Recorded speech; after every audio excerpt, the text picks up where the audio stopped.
And so many of them go over to get an explanation of the site from this sign. The sign says, scholars believe the temple served as a venue where alliances between tribes or city-states were forged or renewed. The 10 monoliths may have symbolized the city of Gezer and 9 allied cities in its vicinity. The basin may have served as a container for a blood libation poured during an alliance ceremony. So obviously this interpretation is very different from the original interpretation that was given by the archaeologists that excavated the site. Where is all the evidence? Where's the mention of the burned babies in jars? Where's the mention of the severed vertebrae of these children that had been cut in half and beheaded?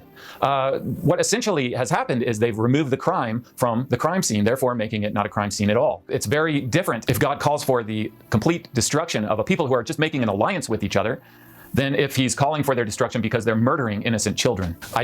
Oh man, I try to imagine today what it would be like if somebody today wrote in an excavation report that this is evidence for the iniquity of the Amorites. I mean, that would be off the scales politically incorrect. However, it is the right interpretation. That is the practice that was going on at the high place of Gezer, and the Bible was the right tool to use to bring out that understanding. And so what has changed over the years? The Bible hasn't changed.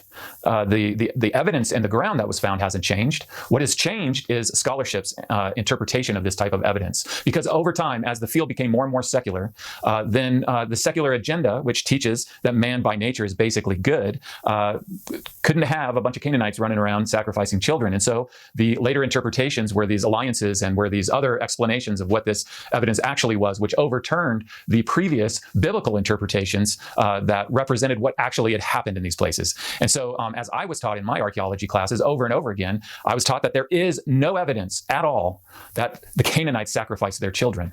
So it became over time politically incorrect to interpret your finds the way that McAllister's and others had interpreted them for many years previous to that.